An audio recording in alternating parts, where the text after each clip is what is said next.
أعوذ بالله من الشيطان الرجيم بسم الله الرحمن الرحيم إن الذين أوتوا العلم من قبله إذا يتلى عليهم يخرون للأذقان سجدا ويقولون سبحان ربنا إن كان وعد ربنا لمفعولا ويخرون للأذقان يبكون ويزيدهم خشوعا. رات بعد میں ایک سجدہ کر لیں. یہ جو آیت بھی سنا ہے آپ لوگوں نے، جو بیٹھے ہوئے ہیں وہ بھی، جو نماز میں ہیں وہ بھی، وہ سب ایک سجدہ ادعوا اللہ ادعوا الرحمن ایما تدعوا فله الاسماء الحسنى ولا تجهر بصلاتك ولا تخافت بها وابتغ بين ذلك سبيلا وقل الحمد لله الذي لم يتخذ ولدا ولم يكن له شريك في الملك ولم يكن له ولي من الذل وكبره تكبيرا. قرآن مجید کی سورہ بنی اسرائیل جو مکی سورت، بڑے مضامین ہیں.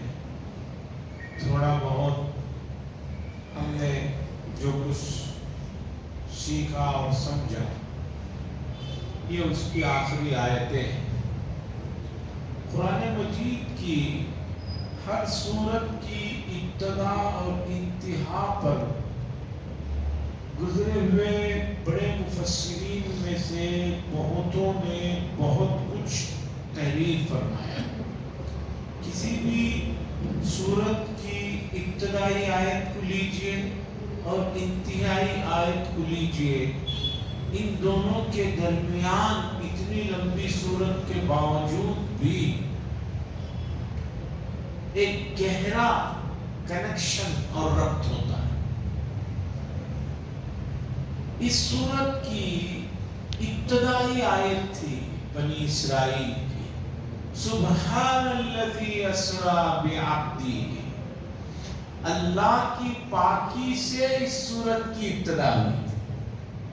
پاک ہے وہ ذات جس نے راتوں رات اپنے بندے کو معراج کا تذکرہ فرمایا.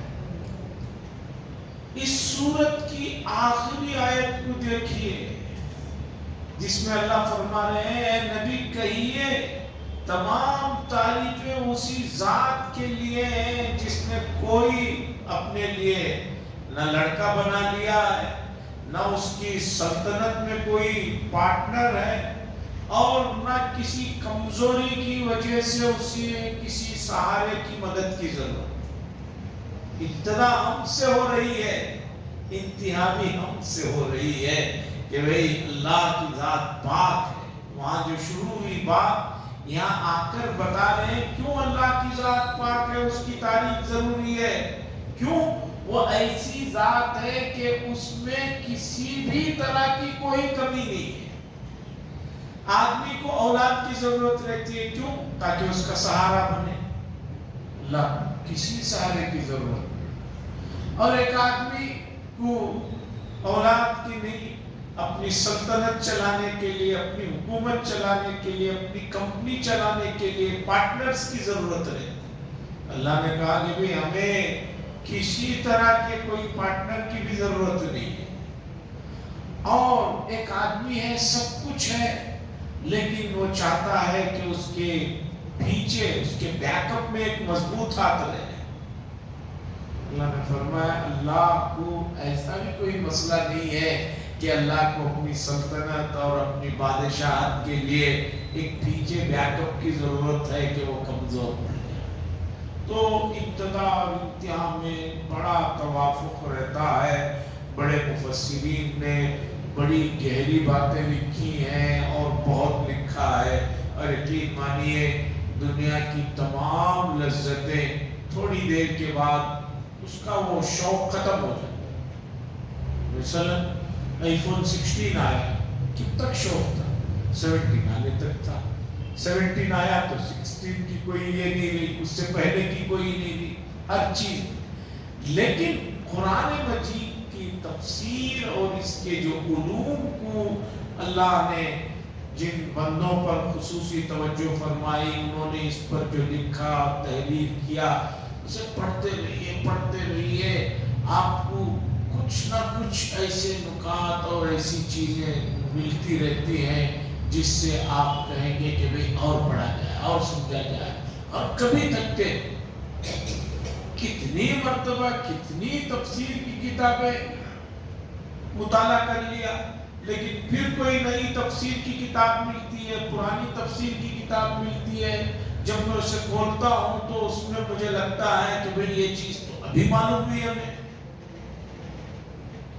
چونکہ اب زمانے نے جہاں ترقی کی، لوگ اس ترقی سے فائدہ جو نہیں اٹھا رہے ہیں، یہ ان کا قصور ہے۔ بہت سی کتابیں تفسیر کی جو ایک آدمی، عام آدمی خرید نہیں سکتا تھا، کسی دوسرے ملک میں چھپ رہی ہیں، عربی کی ہیں۔ اب الحمدللہ اس جدید زمانے میں وہ سب چیزیں بھی جو ہے ہمیں آسانی کے ساتھ اویلیبل ہیں اور دیکھنے کا موقع ملتا ہے۔ خیر، یہ ابتدا اور انتہا کی بات آ گئی، وہ آیت جو پڑھی گئی اس کی طرف آتا۔ اللہ فرماتے ہیں، بے شک وہ لوگ جن کو علم دیا گیا اس سے پہلے، یعنی جو منصف انصاف پسند اہل کتاب ہیں، ان کے سامنے جب آیتوں کی تلاوت کی جاتی ہے تو دھوڑیوں کے بل سجدے میں گر جاتے ہیں۔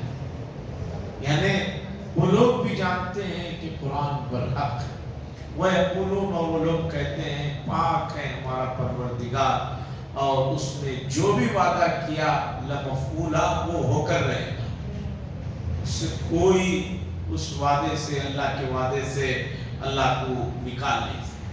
وَيَخِرُّونَ، اور دھوڑیوں کے بل روتے ہوئے جھک پڑتے ہیں، اور ان کا جو خشوع ہے، ان کا جو اخلاص ہے، اس میں اور اضافہ ہوتا ہے۔ اس آیت کی ذیل میں مفسرین نے لکھا ہے، احادیث کی روشنی میں قرآن کی تلاوت کے وقت رونا مستحب ہے۔ اب ایک آدمی روئے گا تبھی جب اسے کچھ سمجھ میں آئے، سمجھ میں نہ آئے تو اس کا رونا مشکل ہے۔ اور آپ نے دیکھا ہوگا 2004-5 تک کی بات کر رہا ہوں، آج سے 20 سال پہلے کی، حرم شریف میں اتنی بھیڑ بھاڑ نہیں ہوتی تھی، کوئی آدمی کبھی بھی کسی بھی گیٹ سے داخل ہوتا تھا۔ تو ملک فہد گیٹ کا جو حصہ ہے اس کے نیچے بھی ایک سلر ہے، تو اس سلر میں بعض حصوں میں خاص طور پر اس طرف سے آنے والے جن کے مکانات ادھر ہوتے تھے، مصری اور دوسرا عربی جاننے والے افراد نماز پڑھتے۔ مجھے ہمارے دوست کہتے تھے کہ بھئی تم سب سے ٹاپ فلور پہ کیوں نہیں آتے تراویح پڑھنے کے لیے؟ سب سے اوپر کے فلور میں چھت نہیں ہوتی ہے، کشادہ رہتا ہے، ہوا چلتی رہتی ہے، وہاں پڑھنے کی الگ لذت۔ میں کہتا کہ مجھے ایک صاحب نے توجہ دلائی، تب سے مجھے اس علاقے میں نماز پڑھنے میں، تراویح میں لذت آئی۔ اس علاقے میں مصری اور دوسرے لوگ رہتے تھے، اور جب تراویح میں قرآن کی تلاوت ہوتی رہتی تھی، یہ لوگ جو روتے تھے اور جو ان کا انداز ہوتا تھا، آدمی رونے والوں میں کھڑا ہوتا ہے تو تھوڑا بہت اس کی بھی کیفیت ہو جاتی ہے۔ لَمْ تَبْكُوا فَتَبَاكُوا، رو نہیں سکتے تو رونے کی صورت بنا دو۔ تو اب یہ لوگ جب روتے اور ایک عجیب ماحول چلتا، زور زور سے روتے ہی لوگ، کیونکہ سمجھ میں آ رہا ہے، اور بڑی محنت سے، بڑی مشقت سے آتے تھے پانی کی جہاز میں، خاص طور پر مصری غریب لوگ ہیں، پانی کی جہاز میں آتے تھے، تو تراویح کی لذت جو وہ اس علاقے میں ملتی تھی۔ تو مفسرین نے لکھا ہے قرآن کی تلاوت کے موقع پر رونا چاہیے، مستحب ہے، تو اس کے لیے آدمی ماحول بڑھائے، دل کو ذرا نرم کرے، تب جا کر رونا آتا ہے۔ سخت دل پر رونا نہیں آتا ہے، اور بہت سے لوگ سمجھتے ہیں رونا کمزوری کی علامت ہے. نہیں نہیں، اللہ کی خوف میں اگر کوئی رو لے، یقین مانیے کہ اللہ کے نزدیک ان آنسوؤں کی جو قیمت ہے اس کا میں اور آپ اندازہ نہیں لگا سکتے. حدیث میں یہاں تک آتا ہے کہ اللہ کے خوف سے جو آنسو نکلتے ہیں، جسم کے جس حصے پہ وہ آنسو لگتے ہیں، اگر یہ بندہ کسی وجہ سے میدان حشر میں کچھ غلطیوں کی وجہ سے اسے جہنم میں جانا پڑے، تو جس حصے پر اللہ کے خوف کی وجہ سے آنسو لگے ہیں وہاں آگ اثر نہیں کرے. اس لیے حضرت تھانوی رحمۃ اللہ علیہ نے لکھا کہ اگر اللہ کے خوف سے رونا آئے تو ان آنسوؤں کو لے کر جہاں تک ہو سکے چہرے پر، بدن پر ملو، کیونکہ بڑے قیمتی ہیں. تو بہرحال حدیث میں آیا ہے اللہ کے راہ میں شہید ہونے والے مجاہد کا پہلا قطرہ خون، اور اسی طرح اللہ کی خوف سے رونے والے قطرے کی بہت اللہ کے یہاں قیمت ہے. تو اللہ نے یہ جو ذکر کیا کہ وہ لوگ روتے ہیں، دھوڑیوں کے بل گر جاتے ہیں اور ان کا خشوع بڑھتا ہے.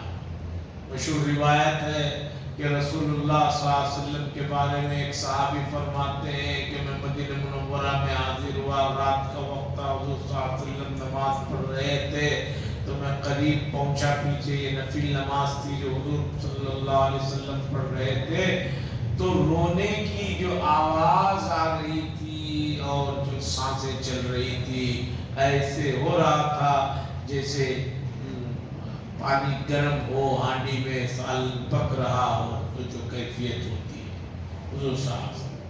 تو رونا چاہیے. ان آنسو کی اللہ کے یہاں بہت قدر و قیمت ہے. اس کے بعد کی آیت کے پیچھے شان نزول کو سمجھے، بات سمجھنے میں آسانی ہوگی. مکے کے لوگ لفظ اللہ کے نام سے واقف تھے. اللہ وہ لفظ کو جانتے تھے. تو رسول اللہ صلی اللہ علیہ وسلم اللہ کر کے بھی پکارتے تھے اور کبھی رحمان کا نام لے کر بھی پکارتے تھے. تو مشرکین مکہ نے کہا کہ بھائی محمد صلی اللہ علیہ وسلم تو ہم کو کہتے ہیں ایک ہی اللہ کو مانو، لیکن یہ خود دو کو پکار رہے ہیں. دشمن بھی ہیں مکے کے لوگ، لیکن حضور صلی اللہ علیہ وسلم کی ہر چیز چھپ چھپ کر بھی سنتے. یہ دو خدا کو پکارتے ہیں، رحمان کیا ہے؟ تو اللہ نے اس آیت میں بتایا اللہ بھی اسی کا نام ہے، رحمان بھی اسی کا نام ہے، اس کے علاوہ بھی اور نام ہے اچھے اچھے. اللہ کے صرف دو ہی نہیں، اس کے علاوہ بھی نام ہے. مشہور نام تو 99 ہے، لیکن اللہ کے صفاتی ناموں کی تعداد کتنی ہے اللہ بہتر جانتے ہیں. اس کی تعداد کی کوئی حد و انتہا نہیں. دراصل بات یہ ہے اللہ تبارک و تعالیٰ کی جو ذات کے اندر کمالات ہیں اور اس کے اندر جو خوبیاں ہیں، ان خوبیوں کو، ان کمالات کو بتانے کے لیے دنیا کی کسی بھی زبان میں کوئی سنگل لفظ ہی نہیں ہے جو سب کو بتائے.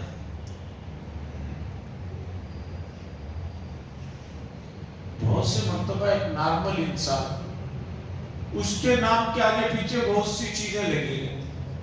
مولانا ہے، آگے مفتی ہے، آگے حافظ بھی ہے، قاری بھی ہے، قاضی بھی ہے. یعنی علم کے اعتبار سے مولانا ہے، پھر اس میں اسپیشلسٹ انہوں نے کیا ہے تو مفتی بھی ہے. قرات کا فن پڑھا ہے، اس کے لیے بھی ایک لفظ ہے، اور قاضی بھی ہے، اس کے لیے. یعنی ایک انسان کے اندر بعض مرتبہ اتنی خوبیاں ہوتی ہیں کہ بھئی اس آدمی کو وہ بتانے کے لیے، اس آدمی کی ان چیزوں کو بتانے کے لیے ایک لفظ نہیں ملتا. اب بتائیے کہ مفتی کہہ دینے سے اس میں آدمی قاری ہے یہ پتہ چل جائے گا، قاضی ہے یہ پتہ چل جائے گا؟ نہیں پتہ چلتا۔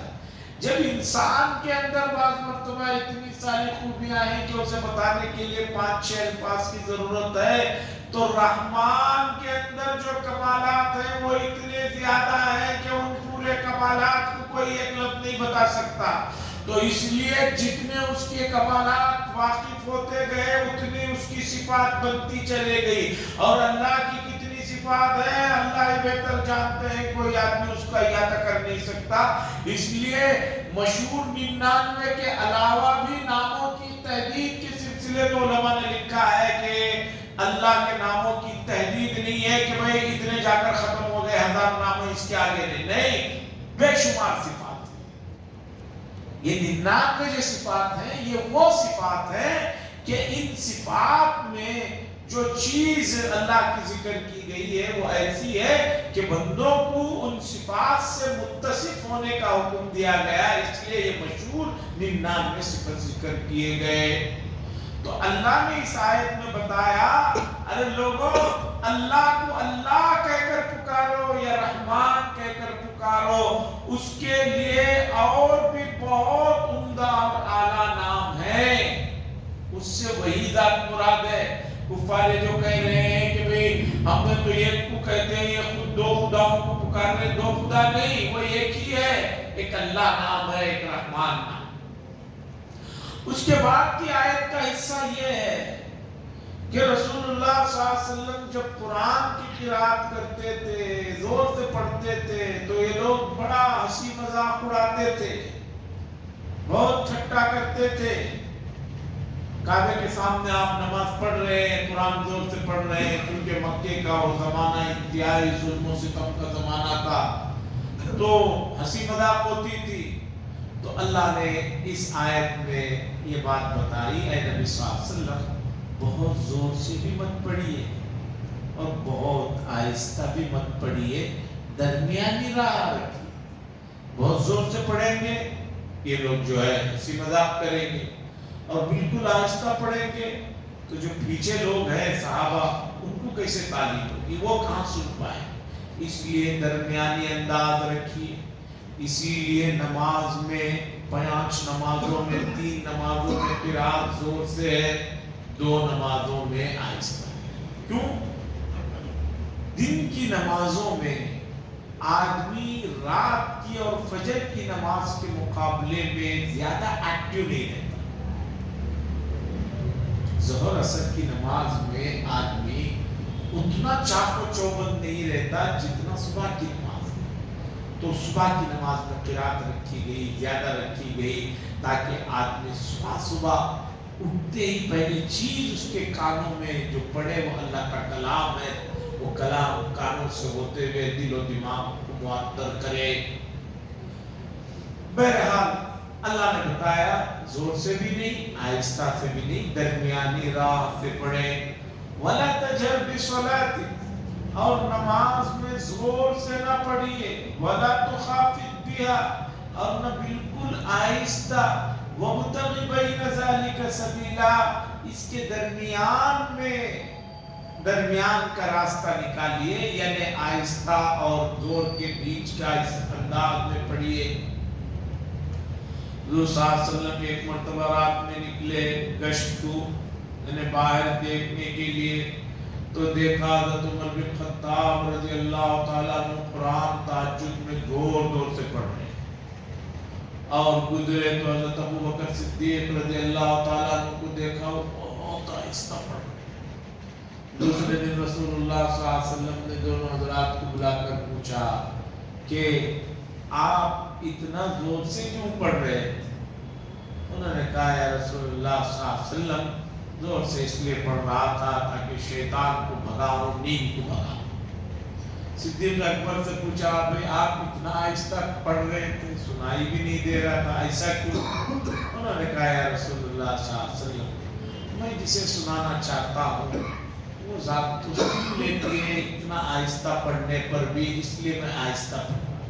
تو حضور صلی اللہ علیہ وسلم نے حضرت عمر سے فرمایا آپ ذرا آہستہ پڑھیں، حضرت ابو بکر سے فرمایا آپ ذرا اونچا ذرا زور سے پڑھیں۔ تو قرآن مجید کا اور صحابہ کا یہ طرز رہا قرآن کی تلاوت میں، اور خاص طور پر رات کی جو تلاوت کی لذت ہے وہ الگ ہی۔ اب اگر کسی کو نہیں معلوم ہو رہا ہے، محسوس نہیں ہو رہا ہے، تو وہ کمی کی بات ہے۔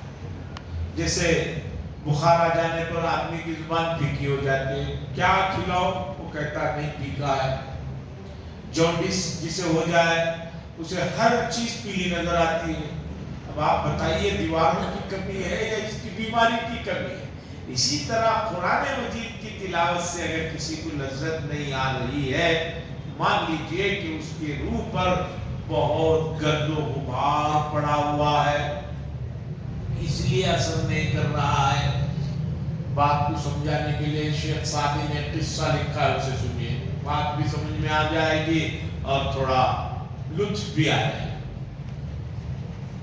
کسی زمانے میں جنگل میں شیر اور گدھے کے درمیان میں ٹھن گئی۔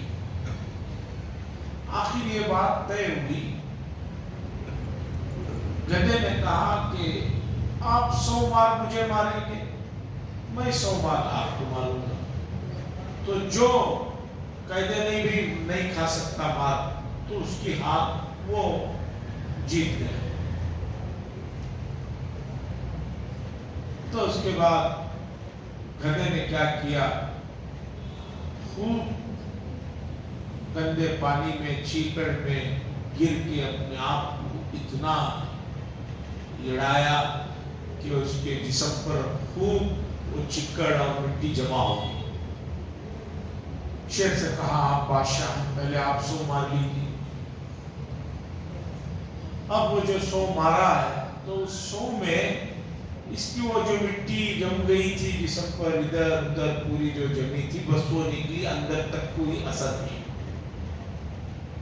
اب شیر تو گندے پانی میں اور اس طرح کا تو وہ کرتا نہیں ہے۔ اب اس نے کہا کہ بادشاہ سلامت، میری باری، ٹھیک۔ اب وہ جو ہی شیر کھڑا ہو گیا، یہ گدھے نے پیچھے کے دونوں ٹانگ اٹھائے، زب زب زب زب زب بہت مارنے کے بعد کہا 1 15-20 مارے دونوں لاکھ، اس کے بعد کہا 1۔ بادشاہ نے کہا کہ بھی میں ایک ہی کو میں سست ہوں، ایک تو جسم پر کچھ نہیں۔ تو گدھے کو شیر کے مار کا اثر کیوں نہیں ہوا؟ گرد و غبار جو اس کے اوپر تھا۔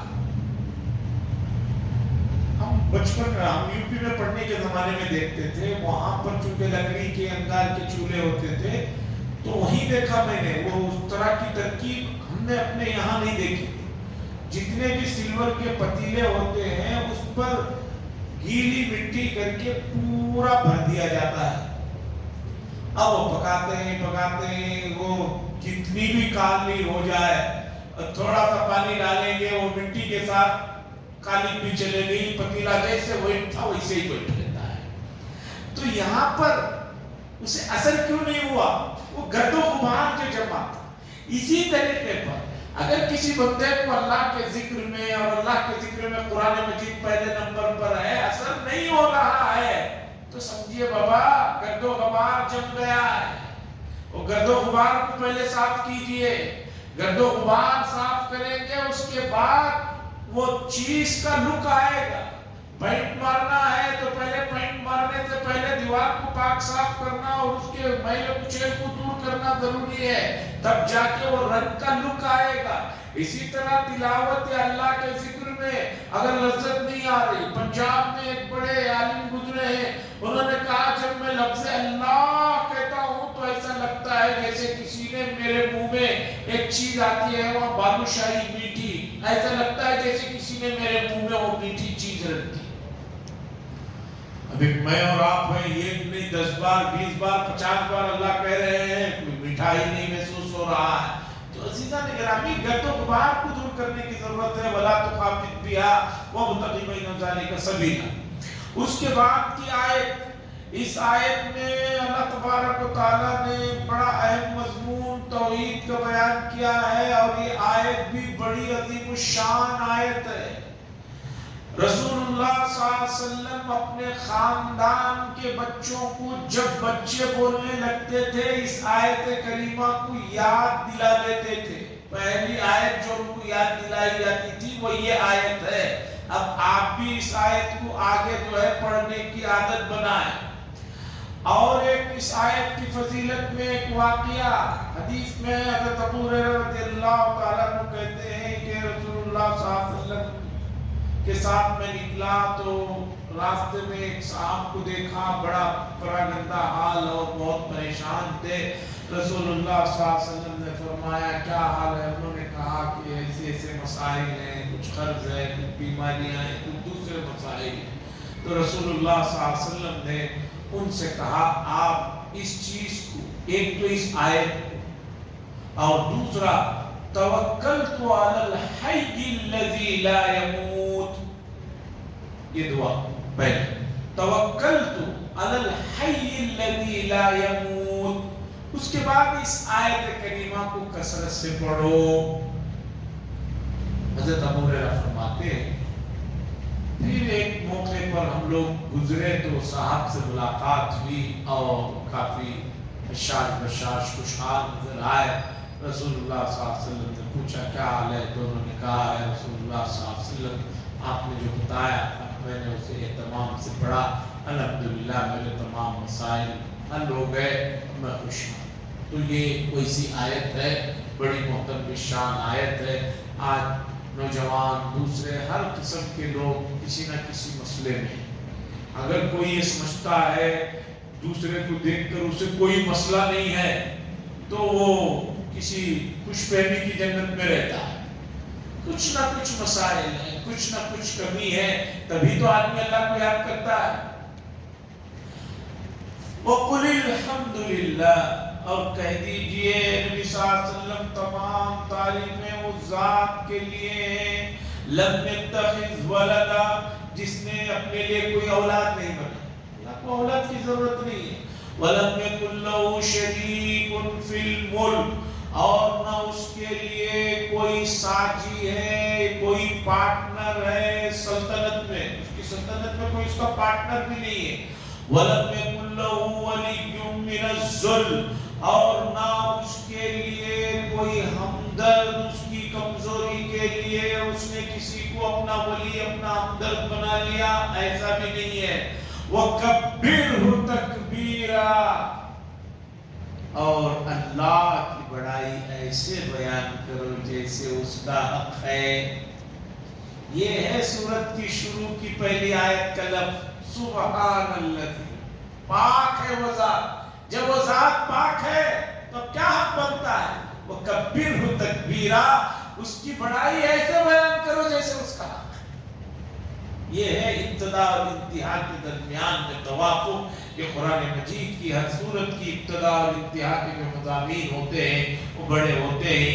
یہ تھی سورہ بنی اسرائیل بھی کہیے, سورہ اسراء بھی کہیے. اب اس کے بعد سورہ کہف ہے جو مشہور سورت ہے. اس سورت کے سلسلے میں چند چیزیں سمجھیے. سب سے پہلی بات تو کہف, اس کے معنی ہیں غار کے. آگے چل کر اس سورت میں ایک واقعہ اصحاب کہف کا بیان کیا گیا ہے, اس مناسبت سے اس سورت کو سورہ کہف کہا جاتا ہے.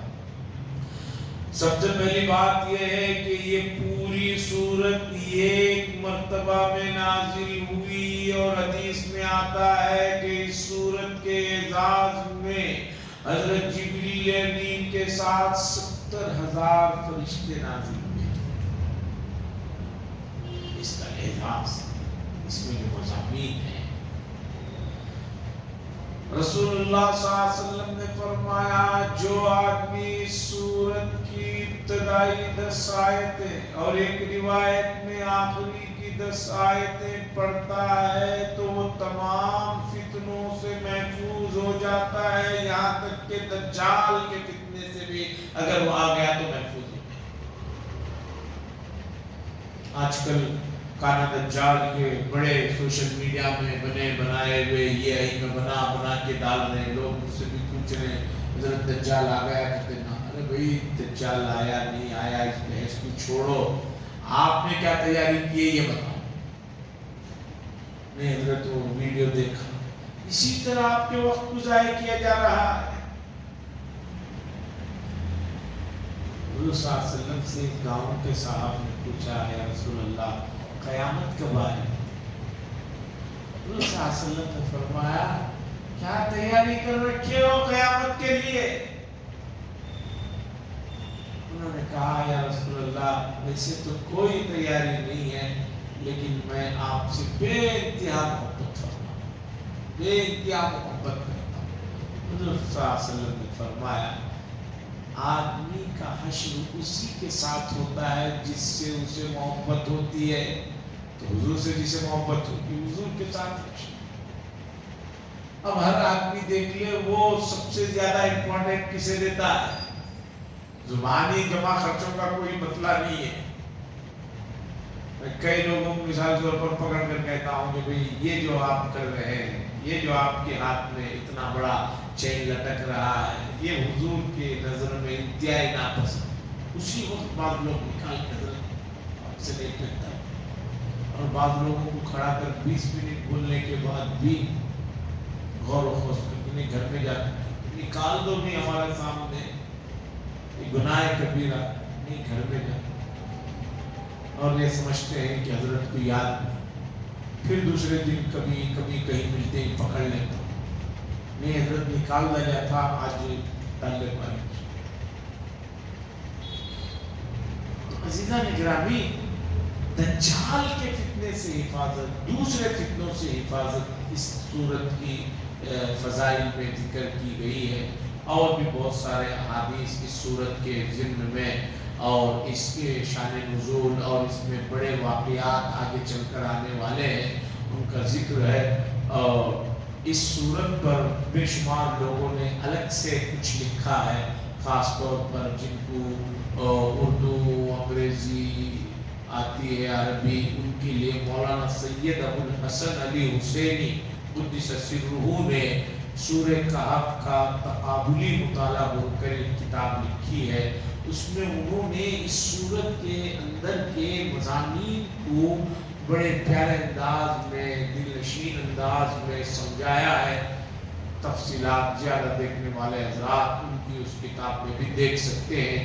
باقی ہر آیت کے ضمن میں جو چیز آئے گی اسے رکھا جائے گا. وآخر دعوانا الحمدللہ رب العالمین.